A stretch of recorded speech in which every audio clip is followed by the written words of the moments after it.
When you speak, speak with absolute clarity. That's the first law of commanding communication. And it's not just about speaking slowly or enunciating your words properly. It's about the internal discipline of knowing what you mean before the words even leave your mouth. Most people talk to fill space. They're not transmitting meaning, they're just trying to be heard, to avoid the discomfort of silence or to feel important. But if you want your communication to carry the weight of something divine, you have to rid yourself of that noise. You have to step into the arena with intention. You have to eliminate the unnecessary, so what remains becomes unshakable. Clarity isn't just about being understood. It's about making misunderstanding impossible. That takes thought. That takes effort, and it starts with asking yourself, what is the truth I'm trying to express? If you can't answer that in a sentence, don't speak yet. Work it out, because muddy minds produce muddy messages. If you let your thinking remain scattered, your speech will be scattered. And if your speech is scattered, your influence will collapse. People don't follow fog, they follow fire. They follow precision. When someone hears you speak and it's sharp, exact, and necessary, it cuts through all the noise of the world.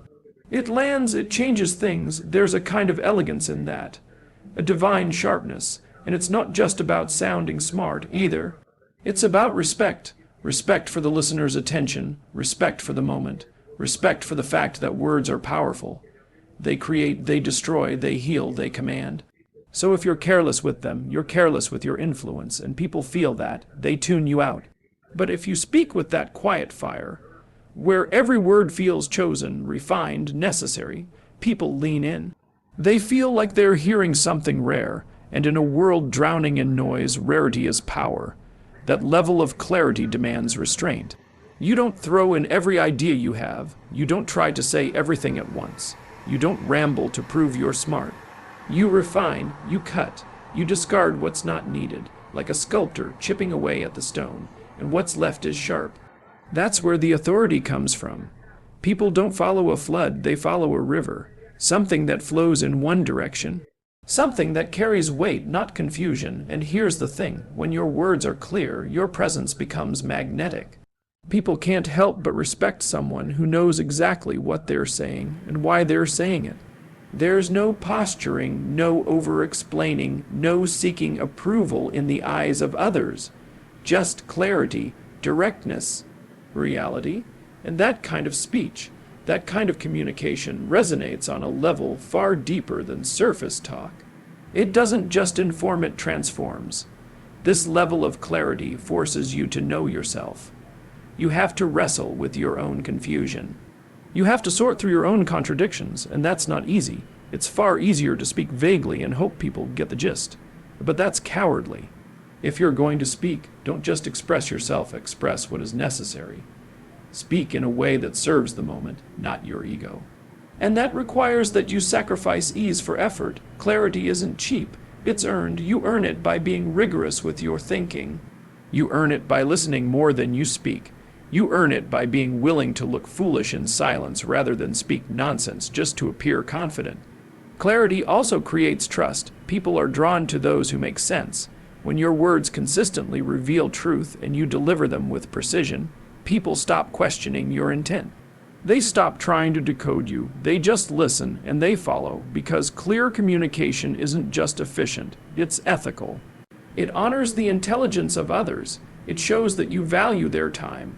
It shows that you've done the work to say exactly what needs to be said, nothing more, nothing less. So speak with absolute clarity. Say only what must be said, and say it in a way that makes misunderstanding impossible. That's how you move from being just another voice to becoming a voice of power, authority, and deep respect. Most people think communication is about talking, about having the right thing to say at the right time. But there's something far more powerful, far more commanding, and far more difficult silence.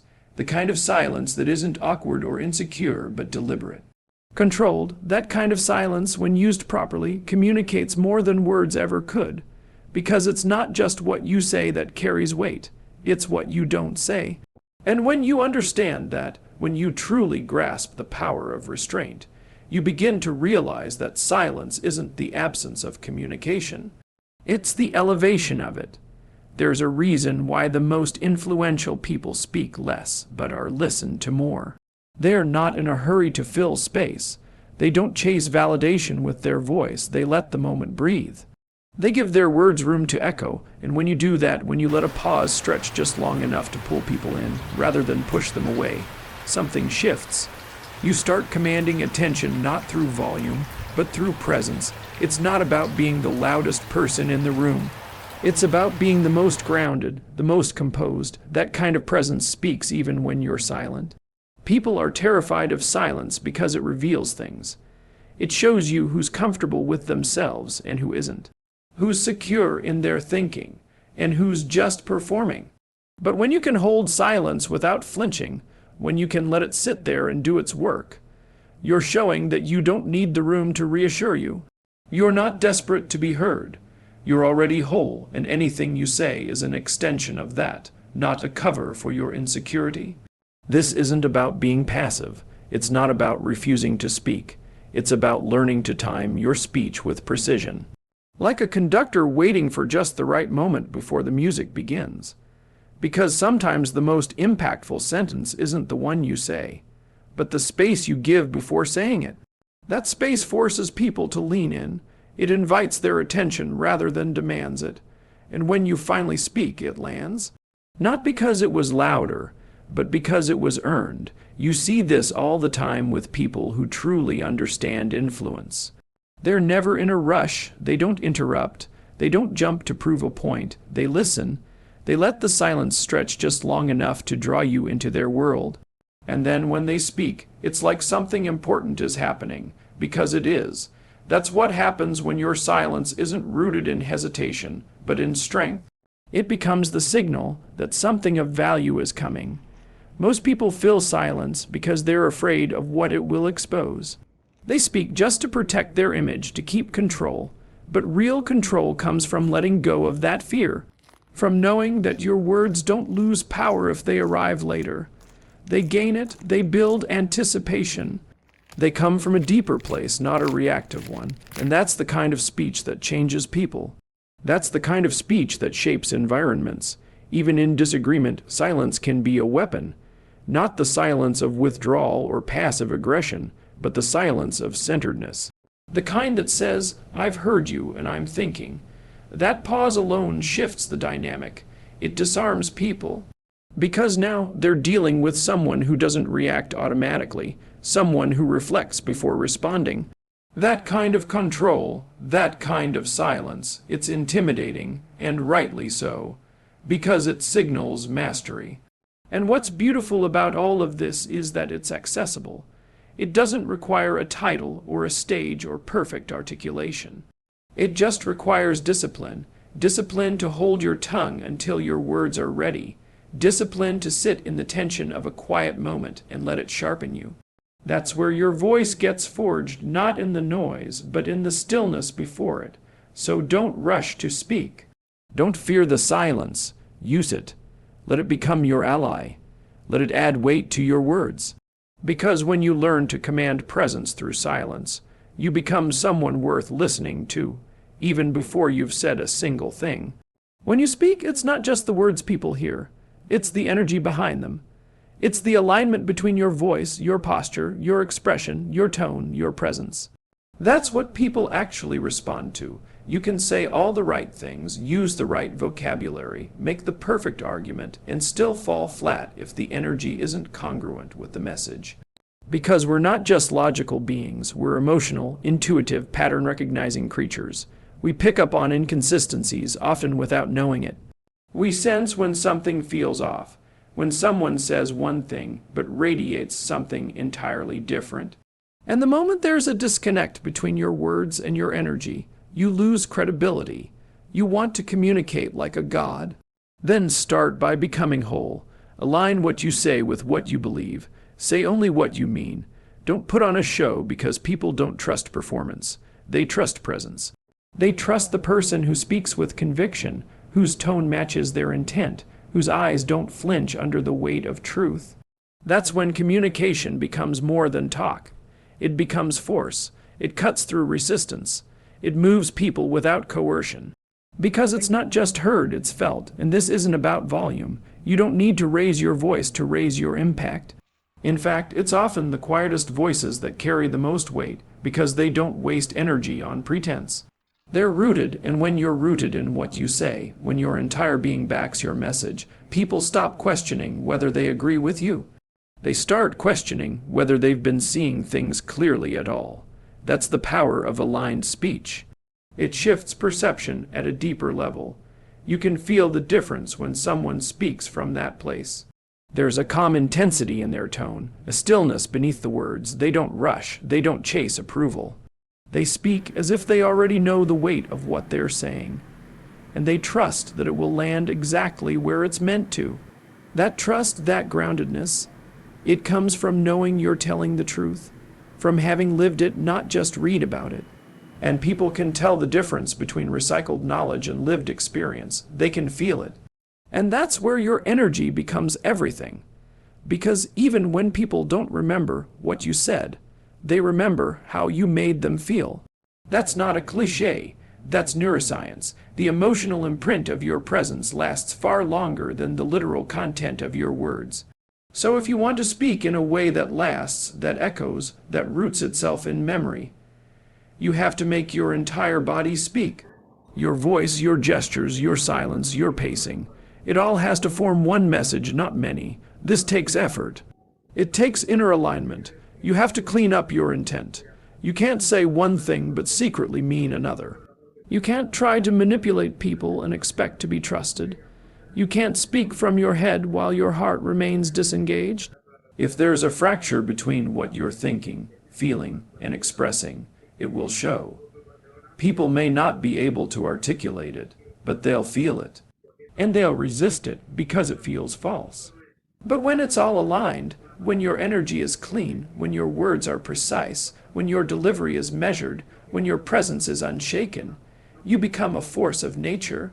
People don't just listen to you, they absorb what you say. It penetrates their defense mechanisms, not because you shouted louder, but because you spoke from a deeper place. A place that wasn't trying to win or impress or dominate, but simply to reveal what is true. This kind of communication demands something of you. It demands that you confront your own internal noise, that you resolve your contradictions, that you speak only when you're ready to stand behind what you say with your whole being. But the reward is immense, because when your message and your energy are in complete alignment, you don't have to push. You don't have to convince, you simply speak and the room shifts. Listening is more powerful than speaking. And most people don't know how to do it. They pretend, they nod at the right moments. They wait for a pause just long enough so they can jump in and say what they've been holding. But that isn't listening, that's performance. That's noise disguised as attention. Real listening, true, focused, undivided listening, is rare. And that's exactly why it holds so much power. Because when someone listens with their whole presence, without agenda, without distraction, without reaching to be heard, it creates space. It changes the dynamic. It draws people out of their armor because they finally feel seen. And that experience, for most people, is so foreign that they don't even know how to respond to it. But they don't forget it. There's something sacred about that kind of attention. When you lock your gaze not as a threat, not to intimidate, but simply to signal, I am here and I hear you. Not just your words, but your intent, your fear, your uncertainty. I'm paying attention to what you're saying and what you're not saying. And I'm not doing it to build my response. I'm doing it because you matter. That kind of listening is not passive. It's active, it's disciplined, it takes effort to suspend your inner dialogue, to stop rehearsing what you'll say next, to stop filtering their words through your own insecurities and assumptions. But when you do it, when you actually listen, you communicate more than any spoken sentence ever could. And here's where the shift happens. When you listen deeply, people start speaking differently. They become more honest. They go further into their own thoughts. They say things they didn't even realize they believed. Why? Because your attention gives them permission to reveal themselves. It makes them feel safe. It makes them feel worthy. And once they feel that, the whole conversation becomes something else, something richer, more real. And when it's your turn to speak, what you say now has a different weight, because you didn't just deliver a message, you received one. You're responding to a truth, not reacting to a trigger, and people can feel that. Most people are trying to be interesting, but the real impact comes from being interested, deeply, genuinely, intensely curious. Curious about what someone means, about where their pain is, about what they're not saying, because in that curiosity, you develop precision. You begin to see patterns. You start to anticipate where the conversation is going before it even arrives there. And when you speak from that level of awareness, it doesn't sound like opinion. It sounds like understanding. It sounds like something that can't be dismissed, because it was born in connection, not isolation. You don't get there by accident. You get there by deciding that your ego doesn't need to be the loudest thing in the room, that you don't have to prove you're the smartest person at the table, that you don't have to win the argument before it's even finished. You get there by training yourself to be quiet inside, to let go of the urgency to speak, and when you do that, you start hearing things that were always there but never obvious. You hear someone's hesitations. You catch the tremble in their voice when they talk about something important. You recognize the contradiction between their words and their eyes, and all of that becomes information, rich, nuanced, valuable. It tells you how to respond, when to push, when to pause, when to hold the silence just a little longer. That's where your communication begins to transcend technique. It stops being about clever arguments or impressive vocabulary. It becomes something more elemental, something people trust because they can feel that you're not just speaking, you're relating. You're engaging, you're reaching toward something true, not just something persuasive. And in a world full of shouting, that kind of presence is magnetic. It doesn't demand attention, it earns it. So if you want your words to land, if you want your voice to have that depth, then start by listening with everything you have. Listen with your eyes, with your body, with your silence. Let people speak into a space that feels safe, not judged. And watch how they begin to offer you more than information. They offer you themselves. And when they do, speak not from reaction, but from recognition. Because then your voice doesn't just answer, it completes. Speak the truth without fear. That is not a suggestion. It's a commandment for anyone who wants to communicate with power. And I don't mean the truth in a technical sense, like listing off facts or reciting data. I mean the kind of truth that unsettles you before it frees you. The kind of truth that, when spoken, shifts something fundamental, not just in the room, but in the people listening. That kind of truth doesn't come from comfort. It comes from struggle, from confrontation, from being willing to see things as they are, not as you wish they were. But most people avoid it. They flinch, they soften their message, dress it up, sidestep it, because they're afraid. Afraid of how it will be received. Afraid it might offend, provoke, challenge. But here's the reality. The moment you start filtering truth to make it easier to digest, it stops being truth. It becomes performance, and the more you do that, the weaker your voice becomes, not quieter, weaker. Because even if people can't immediately explain why, they can feel when your words are padded. They can feel when you're holding back. And the moment they feel that, they stop trusting you. You don't need to be harsh to be honest. That's a false dichotomy. You can deliver the truth with force and still maintain dignity. You can be sharp without being cruel. But that sharpness has to come from clarity, not anger. From a desire to illuminate, not humiliate. The truth isn't a weapon you throw. It's a light you hold steady, and sometimes that light burns, but that's exactly why it matters. Because people are stumbling around in the dark, and they need something solid, something real. They don't need more noise. They need the clarity that only truth can offer. But you have to earn the right to speak that kind of truth. And you do that by living it. You do it by confronting the lies in your own life first. Because if you don't, your words will ring hollow. You'll sound like someone reciting someone else's courage, and that doesn't land. What lands is when a person stands in front of you and speaks something difficult, not because it's popular, not because it gets applause, but because it needs to be said. And they're willing to carry the consequences. That kind of speech is magnetic. People don't always like it, but they remember it. Because it leaves a mark, it lingers, it forces reflection, and that's what makes it powerful. You don't need to speak often when you speak like that. You just need to be willing to speak when it counts, and to do that, you have to drop the addiction to being liked. You have to stop measuring your worth by how comfortable your words make other people feel. If your goal is to avoid offense, you will never say anything meaningful. Because the truth, by its very nature, divides, it separates what is real from what is not, and that's uncomfortable. But discomfort isn't cruelty, it's clarity, and in the long run, it's kindness, because lies delay growth. They lull people into stagnation. Truth, even when it hurts, initiates motion. It calls people upward.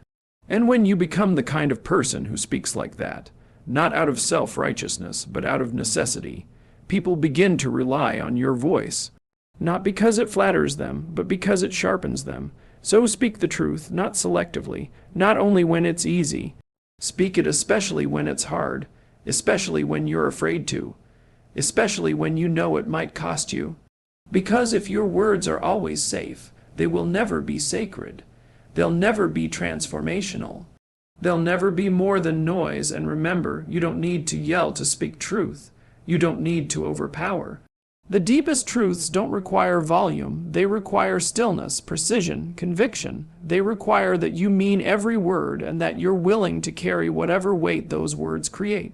Say what is true, say it clearly, say it without fear, and let the truth do what only truth can. Before you speak, ask yourself, what are you trying to do with your words? Not just what are you trying to say, but what are you aiming to cause? Because the truth is, your words are not neutral. They're tools. Sometimes they're blades, sometimes they're bridges. Sometimes they're shields, but they are never meaningless. They create ripples. They trigger thoughts, stir emotions, push people toward action or away from it. And if you don't understand the impact you're trying to create before you open your mouth, then you're not communicating. You're just releasing noise. And the world already has enough of that. When you speak with divine intent, with a clear vision of impact, your words become sharper, more deliberate, more alive. You don't wander in circles. You don't chase approval. You don't spit out half-formed ideas just to fill silence. You speak like someone who has considered the consequence of every sentence, and that changes everything. That kind of speech has gravity. It pulls attention. It shapes the moment, not because it's flashy, but because it's directed. You have to get clear on what you're aiming at. Are you trying to inspire, challenge, warn, invite? Redirect, heal. The intention behind your words must be known to you first before you speak. Otherwise, you risk saying something that sounds good but lands flat. Or worse, something that triggers confusion or resentment because your delivery betrayed your purpose. Communication isn't just about what you mean. It's about how it's received. And if you don't visualize the impact first, you'll never control that reception. You'll be at the mercy of misinterpretation. And the more important the message, the more dangerous that is. People think spontaneous communication is the most authentic, but that's not always true. Speaking without thinking isn't raw. It's careless. The real mastery is when your message flows effortlessly, because you already refined it in your mind. You already saw where it was going. You already felt how it would land, and then you let it go, like a trained archer releasing the bowstring. Not because it was perfect, but because it was ready. You envisioned the outcome, and now you trust your words to carry it there. And that requires discipline. It requires you to sit in silence and build your message before anyone else hears it. Even if it's just for a few seconds, that small pause between thought and speech, that's where power lives. That's where chaos is sorted and turned into clarity. And when you speak from that space, people feel the difference. They don't just hear words, they hear structure, direction, purpose. It's like this. If you're building a fire, you don't just throw wood and spark and hope for the best. You prepare it, you arrange the fuel. You know what you're lighting and why. Speech is the same. If you want to ignite something real in another person, an idea, a conviction, a question, a shift, you have to build it deliberately. You have to choose your tone, your timing, your words, your silence. Every part of it matters. That's what separates idle talk from impactful speech. And here's the deeper part. When you make this a habit, you don't just become a better speaker, you become a more aware human being. You start moving through life with more intention. You don't react, you respond. You don't just express, you create. That level of intentionality trains your mind to think differently.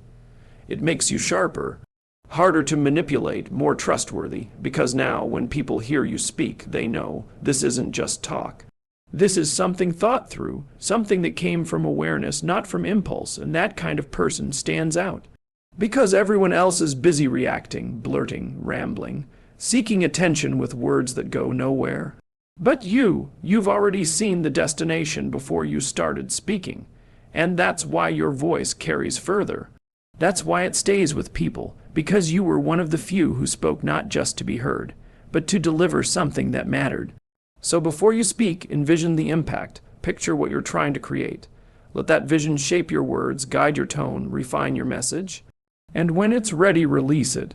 Speak not just to say, but to do.